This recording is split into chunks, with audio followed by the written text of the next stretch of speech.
Next topic बच्चों, potential energy.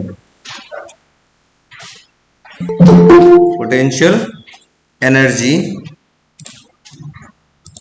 Next heading है, कौन आया भाई? Potential energy of a particle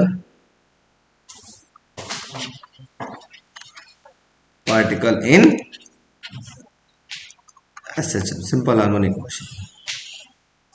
ठीक है बच्चों, थोड़ा ध्यान समझने का प्रयास करिएगा।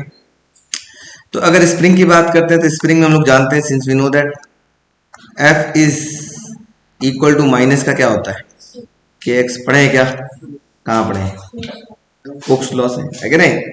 तो क्योंकि वो भी एसएचएम करता रहता है, ठीक है। अब इसके अंदर मैंने पहले बताया था, जब सिंपल हार्मोनिक मोशन की बात बताया था तो वहां एक वर्ड यूज किया था, if a body moves to and fro under the action of restoring force. जब रीस्टोरिंग फोर्स की बात करेंगे तो हम जो वर्क डन करेगा, डीडब्ल्यू करेगा, वो होता है फोर्स इनटू डिस्प्लेसमेंट, ये तो होता है। लेकिन माइनस साइन रिप्रेजेंट करता है वो किस टाइप का फोर्स है, रिस्टोरिंग फोर्स। ठीक है, तो बस लिखेंगे, इस एफ की वैल्यू इसके अंदर पुट करते हैं तो डीडब्ल्यू बराबर क्या मिलेगा, माइनस का माइनस के एक्स इंटू डी एक्स। तो डीडब्ल्यू बराबर क्या हो गया बच्चों, के एक्स डी एक्स। ठीक है, अब दोनों तरफ क्या करेंगे, इंटीग्रेट कर देंगे। क्यों इंटीग्रेट कर रहे हैं? क्योंकि डी डी दोनों तरफ दिख रहा है, तो लिखेंगे integrating both side we get. दोनों तरफ इंटीग्रेट करेंगे तो क्या मिलेगा, D W is equal to K x D x. बात समझ आ रही है? अब इंटीग्रेट करने के लिए लिमिट लगा देते हैं 0 से लेकर डब्ल्यू तक, और यहाँ होगा 0 से लेकर मैक्सिमम डिस्प्लेसमेंट x तक बोल लेते हैं। ठीक है, तो डी डब्ल्यू बराबर क्या हो जाएगा, जल्दी बोलो। ये हो जाएगा के, हाँ डी डब्ल्यू का इंटीग्रेशन हो जाएगा w कहां से कहां तक, 0 से w तक, या u भी लिख सकते हो। पोटेंशियल एनर्जी को कहीं कहीं u भी लिखा जाता है, तुम u भी लिख सकते हो, कोई दिक्कत नहीं। ठीक है, और x dx का इंटीग्रेशन क्या होगा, जल्दी से बताओ, एक्स स्क्वायर बाई 2, कहां से कहां तक, 0 से x तक। ठीक है, सॉल्व करते हैं तो एक बार अपर लिमिट रखेंगे तो मिलेगा w माइनस लोअर लिमिट 0 के, एक बार अपर लिमिट रखेंगे तो क्या मिलेगा, x square by 2 minus lower limit रखेंगे तो क्या मिलेगा, 0 का स्क्वायर बाई 2। तो अपर लिमिट यहाँ पे u होगा ना, अपर लिमिट रखा तो क्या मिलेगा u, लोअर लिमिट 0, तो u बराबर क्या मिल गया, 1/2 के एक्स स्क्वायर। ये हो गया आपके पास पोटेंशियल एनर्जी, है ना। ये हम लोग ये जो एक्सप्रेशन हो गया किसके लिए हो गया, potential energy due to elastic spring in SHM की बात कर सकते हैं। नोट कर लो फटाफट। इसमें कुछ और भी फॉर्मूला लिख सकते हैं, बताओ क्या लिख सकते हैं, के को क्या रिप्लेस कर सकते हैं, जल्दी बोलो। थोड़ा सा और भी डिराइव कर सकते हैं, बताओ के को क्या लिख सकते हैं, के बाई एम को क्या लिख सकते हैं, ओमेगा स्क्वायर। तो के बराबर क्या होगा, एम ओमेगा स्क्वायर। तो यू की वैल्यू एक और फॉर्मूला मिल जाएगा, क्या मिलेगा, जल्दी बोलो, 1/2 M omega square into x square. ये भी एक फॉर्मूला बन गया। इस तरीके से बहुत सारे मल्टीपल आप फॉर्मूला बना सकते हैं। ठीक है, नोट पोटेंशियल एनर्जी। अब हम लोग बात करते हैं बच्चों टोटल एनर्जी। ठीक, टोटल एनर्जी इक्वल टू क्या होगा, चलिए बोलो, kinetic energy plus potential energy, दोनों का सम कहलाएगा टोटल एनर्जी, या मैकेनिकल एनर्जी भी कह सकते हैं। ठीक है, तो जो टोटल एनर्जी आपके पास होगा, काइनेटिक एनर्जी कितना होगा, अभी हम लोगों ने निकाला था 1/2 के ए स्क्वायर माइनस एक्स स्क्वायर, ये फॉर्मूला था, देखो पलट करके, है ना। और अभी पोटेंशियल एनर्जी निकाला है, क्या है, 1/2 के एक्स स्क्वायर आया है। दोनों को सॉल्व कर लेते हो तो क्या मिलेगा, काइनेटिक एनर्जी इक्वल टू मिलेगा, थोड़ा ध्यान से देखो, ये हो जाएगा 1/2 के ए स्क्वायर माइनस 1/2 के से मल्टीप्लाई कर दे रहे अंदर, 1/2 के एक्स स्क्वायर प्लस 1/2 के एक्स स्क्वायर। तो के एक्स स्क्वायर से के एक्स स्क्वायर कैंसिल, क्योंकि एक प्लस एक माइनस है, बचा क्या, टोटल एनर्जी। टोटल एनर्जी हो जाएगा आपके पास 1/2 के ए स्क्वायर, ये हो गया टोटल एनर्जी। बात समझ में आ गई, यस नो, चलो छाप लो फटाफट, बहुत इजी है। ये वाला फॉर्मूला देखो हमारे प्रिंस चाह रहे हैं कि सर एक और फॉर्मूला बना देते तो बड़ा अच्छा होता, तो प्रिंस के कहने पे मैं एक और फॉर्मूला बना दे रहा हूँ। K by M is equal to क्या होता है, ओमेगा स्क्वायर। तो के की जगह रिप्लेस करोगे तो क्या मिलेगा, एम ओमेगा स्क्वायर। तो टोटल एनर्जी का फॉर्मूला ये भी लिख सकते हो, 1/2 एम ओमेगा स्क्वायर इंटू ए स्क्वायर। प्रिंस खुश हो गए, हैप्पी, वेरी गुड, नोट कर लीजिए फटाफट। अब इसका हम लोग क्या बात करते हैं, स्पेशल केस। पहले समझना, पहले क्या करना, समझना। आप लोग समझ के बताना, इसको समझ में आ जाए। इधर बात करेंगे एट मीन पोजीशन, और इधर बोलेंगे एट एक्सट्रीम पोजीशन। आप लोग अब भावनाओं को समझ चुके हैं, अब बहने की जरूरत है। मीन पोजीशन पे एक्स की वैल्यू कितनी थी, 0, और एक्सट्रीम पोजीशन पे एक्स की वैल्यू क्या थी, प्लस माइनस। ठीक है, तो अब हम अगर मीन पोजीशन पे काइनेटिक एनर्जी निकालें, पहली बात, काइनेटिक एनर्जी का फॉर्मूला क्या था, 1/2 के ए स्क्वायर माइनस एक्स स्क्वायर। ठीक है, तो काइनेटिक एनर्जी तो कुछ ना कुछ मिल रहा है, कितना मिल रहा है, 1/2 के ए स्क्वायर, मैक्सिमम मिल रहा है, इसको मैक्स लिख सकते हैं। ठीक, लेकिन अगर हम यहाँ पे पोटेंशियल एनर्जी बात कर ले मीन पोजीशन पे, देखते हैं कितना मिलेगा। पोटेंशियल एनर्जी का फॉर्मूला होता है U इज इक्वल टू कितना होता है बच्चों, U इज इक्वल टू 1/2 के एक्स स्क्वायर, और एक्स की वैल्यू मीन पे क्या है, 0। पोटेंशियल एनर्जी कितनी हो गई, 0। मतलब मीन पोजीशन पे काइनेटिक एनर्जी ज्यादा होती है, मैक्सिमम होती है, लेकिन पोटेंशियल एनर्जी कितनी होती है, 0। अब एक्सट्रीम पोजीशन में बात कर लेते हैं। एक्सट्रीम पोजीशन में भी दो कंडीशन ले लेते हैं, एक ले लेते हैं हाँ x बराबर a, और एक ले लेते हैं x बराबर माइनस a, लिख सकते हैं। उसमें पहले काइनेटिक एनर्जी निकालो, बताओ काइनेटिक एनर्जी कितना होगा, तो जल्दी बताओ कितना होगा, कौन बच्चा बताएगा, कोई बता सकता है काइनेटिक एनर्जी कितना होगा, ये होगा, बोलो, 0 होगा। कैसे 0 होगा सर, क्योंकि होगा 1/2 के ए स्क्वायर माइनस एक्स की जगह भी क्या रखोगे, ए रखोगे तो ये भी क्या हो जाएगा, ए स्क्वायर माइनस ए स्क्वायर क्या होगा, 0। तो काइनेटिक एनर्जी कितना होगा, 0। मतलब एक्सट्रीम पोजीशन पर काइनेटिक एनर्जी 0 होगी, चाहे x is equal to plus a रखिए या माइनस ए रखिए, तो भी काइनेटिक एनर्जी कितनी आएगी आपके पास, 0 आएगी। माइनस ए रखोगे तो माइनस ए का स्क्वायर, तो भी प्लस हो जाएगा, है ना, तो फिर ए स्क्वायर माइनस ए स्क्वायर क्या हो जाएगा, 0। पोटेंशियल एनर्जी कितना होगा, थोड़ा देखो बताओ तो हाँ पोटेंशियल एनर्जी होगा 1/2 के एक्स की जगह क्या लिखोगे, ए स्क्वायर, और जब माइनस भी रखते हो तो भी क्या मिलेगा, चलिए बताओ, 1/2 के ए स्क्वायर ही मिलेगा, क्योंकि माइनस ए का स्क्वायर करोगे तो माइनस माइनस क्या हो जाएगा, प्लस हो जाएगा ना। अब इसमें आपका मुद्दा है ग्राफ प्लॉट करना। ठीक है, वेरी इंपॉर्टेंट है, ग्राफ समझने का प्रयास करिएगा। जिस बच्चे को समझ में आएगा बहुत अच्छी बात है, और जिनको नहीं आया बहुत तकलीफ होगी। इसका ग्राफिकल रिप्रेजेंटेशन मैं यही आपको समझा रहा हूं। ठीक है, जिसको नहीं आएगा मुझे बता देगा, जिस बच्चे को भी नहीं आया वो मुझसे बोल सकता है कि सर हमको थोड़ा भी नहीं आया, इंपॉर्टेंट है। अब मैं किसी एक एक्सिस को, इस वाले को डिस्प्लेसमेंट बोल लेता हूं, ये वाला एक्सिस है ना, इसको हम बोल लेता हूं मीन पोजीशन, जिसको x बराबर 0 बोल लेते हैं, इसको हम बोल लेते हैं extreme position, x is equal to plus a, और ये भी आपके पास एक extreme position x is equal to minus a, लिख सकते हैं। ये मतलब डिस्प्लेसमेंट के लिए एक्सेस है, डिस्प्लेसमेंट के लिए, इधर वाला एनर्जी के लिए। ठीक, और ये हम बोल लेते हैं मैक्सिमम एनर्जी, ई मैक्स इसको बोल लेते हैं, कोई सा भी एनर्जी मैक्सिमम। ठीक है, अब चूंकि ये देखो बच्चों, इस सब स्क्वायर है, चाहे काइनेटिक एनर्जी देखो या पोटेंशियल एनर्जी देखो, स्क्वायर दिख रहा है। स्क्वायर का ग्राफ कैसा बनता है, पैराबोला। स्क्वायर जब आ गया उसका मतलब ग्राफ कैसा होगा, पैराबोला। अगर स्क्वायर नहीं होता तो ग्राफ कैसा होता, स्ट्रेट लाइन। स्क्वायर आ गया तो ग्राफ कैसे बनेगा, पैराबोला। तो पहले हम बात करते हैं काइनेटिक एनर्जी। ठीक है, मैं एक ग्राफ बनाने के लिए काइनेटिक एनर्जी का इस्तेमाल करता हूं, और उसके लिए मैं पेन लेता हूं, येलो ले लेता हूं, काइनेटिक एनर्जी में। अब देखो मीन पोजीशन पे काइनेटिक एनर्जी कितना है बच्चों, यहां पर ये मीन पोजीशन है, मीन पोजीशन पे काइनेटिक एनर्जी कितनी, काइनेटिक एनर्जी मैक्सिमम है। मतलब ये मीन पोजीशन था, मीन पोजीशन में काइनेटिक एनर्जी मैक्सिमम है, यहां पर है।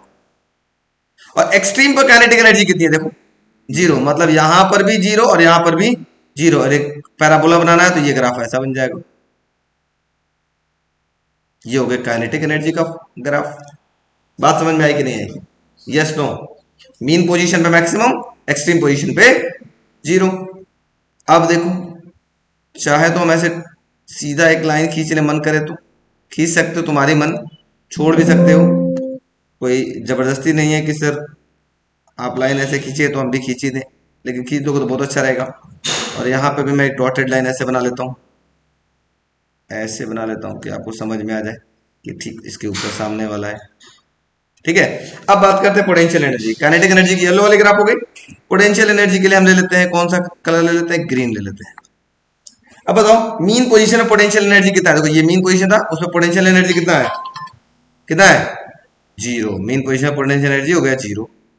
ठीक है, एक्सट्रीम पे पोटेंशियल एनर्जी कितना है, ये मैक्सिमम है, ये भी मैक्सिमम है।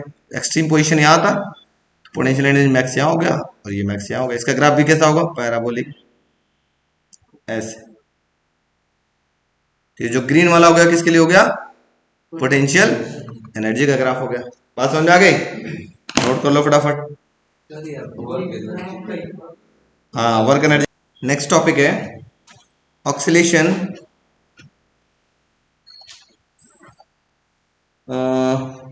या horizontal oscillation due to spring. Horizontal और वर्टिकल दोनों का टाइम पीरियड सेम आएगा, ऐसे लिख लेते हैं, हेडिंग लिख लेते हैं। चलो बात कर लेते हैं टाइम पीरियड और फ्रीक्वेंसी भी इसी में साथ में निकाल लेंगे। ठीक है, और frequency of horizontal oscillation due to spring, of horizontal या वर्टिकल ऑक्सीलेशन ऑफ स्प्रिंग। ठीक है, मतलब एक स्प्रिंग है वो हॉरिजॉन्टली ऑक्सीलेट कर रही है, मतलब अगर इस तरीके से चल रही, समझने का प्रयास करिएगा। एक स्प्रिंग हो ऐसे ऑक्सीलेट कर रही हो, ये स्प्रिंग मान लो आपके पास। ठीक, हम यहाँ पे एक लोड बांध दिए, इसको खींच के छोड़ दे तो ऑक्सीलेट करेगा ना, करेगा ना। या तो ऐसे ऑक्सीलेट कर रही हो या वर्टिकली ऑक्सीलेट कर रही हो। वर्टिकली का मतलब एक स्प्रिंग है, इसको हम लटका देते हैं। ठीक है, स्प्रिंग इसको हम लटका देते हैं ऐसे, और इनको भी हम फोर्स नीचे लगा करके छोड़ेंगे तो ये क्या करेगा, ऑक्सीलेट करेगा ना। तो टाइम पीरियड क्या होगा, या एक सेकंड में कितनी बार वो ऑक्सीलेट करेगा, या एक मिनट में कितनी बार वो ऑक्सीलेट करेगा, तो किसी फैक्टर पर डिपेंड करता होगा ना। तो उसके लिए हम लोग फॉर्मूला निकालते हैं। अब बहुत सिंपल है, बहुत ज्यादा टफ नहीं है, आप लोग अच्छे से जानते हैं। सिंस वी नो दैट, चलो बच्चों अब मुझे बताओ आप लोग ओमेगा बराबर क्या था ना। ओमेगा वो तो ठीक है, बाद में भी लिखेंगे। हाँ ठीक है, वो भी हम लिख सकते हैं, चलो वो भी हम लिख सकते हैं। ओमेगा बराबर अंडर रूट में के बाई एम, बहुत अच्छी बात। ओमेगा का एक्चुअल मतलब क्या था, याद करो। ओमेगा इक्वल टू था 2π/t, वही ना था, angular velocity equal to angular displacement upon time taken. तो हमने बताया था 2π/t, नहीं याद है क्या। या ओमेगा बराबर बोला था 2π न्यू, बोला था बहुत यूज होगा, पूरा दम जिंदगी भर यूज होगा। याद है कि नहीं, याद है। चलो अगर याद है तो सब खेल आपको, डेरिवेशन आपको हो गया तो तुरंत काम खत्म। तो t बराबर क्या लिखोगे, 2π/ओमेगा। और हम लोग जानते हैं अगर एक स्प्रिंग सिंपल हार्मोनिकली ऑक्सीलेट कर रही है तो उसका इक्वेशन होता है d²x/dt² plus ω²x is equal to 0। और यहीं से हम लोग क्या बताए थे, शायद याद होगा, ये जो ω² रखा गया था किसकी जगह रखा गया था, जल्दी से बताओ। ये रखा गया था k/m की जगह, अभी बार बार यूज कर रहे थे। तो यहां ओमेगा की जगह क्या लिख लोगे, जल्दी से बताओ। अंडर रूट के अंदर k/m लिख सकते हैं क्या। तो बस टाइम पीरियड का फॉर्मूला आ गया। टाइम पीरियड इक्वल टू क्या होगा, 2π, m ऊपर चला जाएगा तो ये हो जाएगा अंडर रूट में m/k। फॉर्मूला कितना टफ था, बहुत टफ था क्या। फ्रीक्वेंसी क्या है निकालने के लिए, निकाल सकते हो, यस या नो। बहुत सिंपल है, जब सर हमको टाइम पीरियड निकालना था तो हम फ्रीक्वेंसी निकाल सकते हैं, क्योंकि फ्रीक्वेंसी इक्वल टू क्या होता है, 1/टाइम पीरियड, है ना। टाइम पीरियड का मतलब जो नीचे था उसको ऊपर भेज दो। ऐसे देखो, ध्यान से देखो, इसको लिख सकते हैं 1/2π अंडर रूट के अंदर m/k।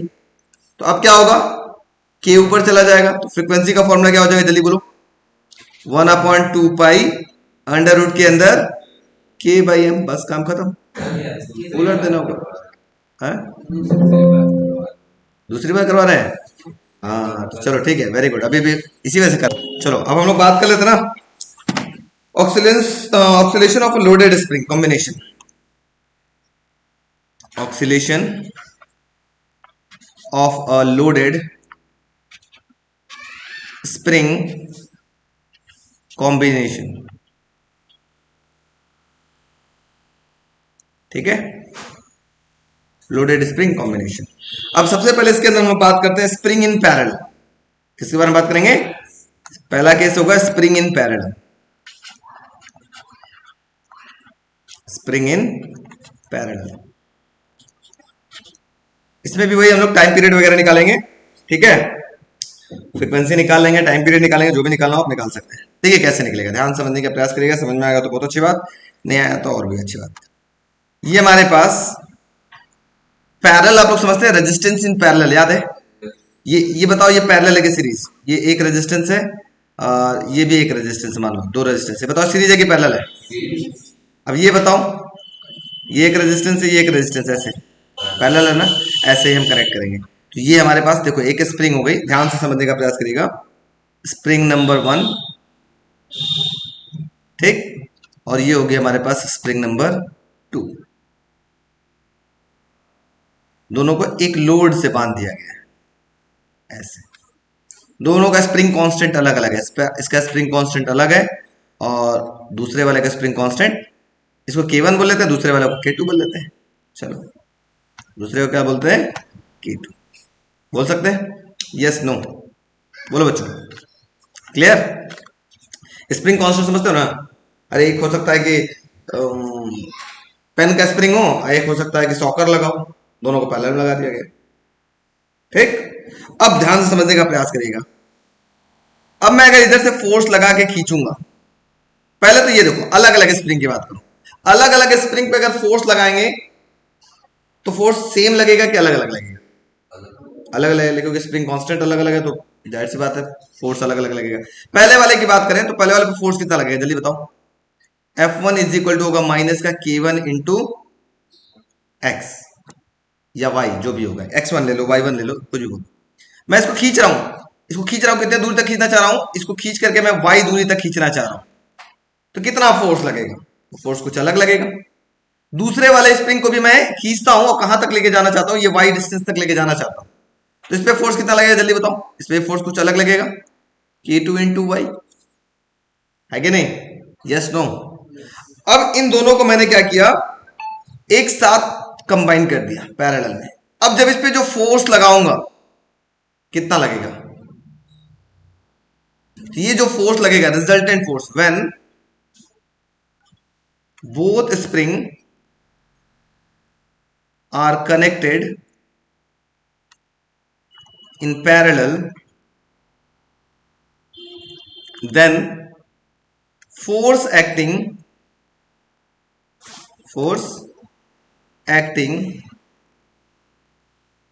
on an object is, ये जो फोर्स लगेगा वो किस, इन दोनों फोर्स के सम के बराबर होगा, F1 प्लस F2 के सम के बराबर होगा, है कि नहीं? क्योंकि अगर हल्का वाला स्प्रिंग होता तो तुरंत खींचा जाता, भारी वाला होगा तो थोड़ा ज्यादा लगेगा, लेकिन दोनों को पैरेलल लगा देंगे तो दोनों के सम के बराबर होगा, ज्यादा फोर्स लगाना पड़ेगा और ज्यादा, तब ये खिंचाएगा। ठीक है, मान लो अगर पहले वाले को खींचने में 2 न्यूटन का फोर्स लग रहा था, दूसरे वाले को खींचने में 3 न्यूटन का फोर्स लग रहा था, दोनों को पैरेलल लगा दो तो कितना फोर्स लगेगा? 5 न्यूटन का फोर्स लगेगा, तभी वो खिंचाएगा वाई डिस्टेंस। समझ आ रहा है?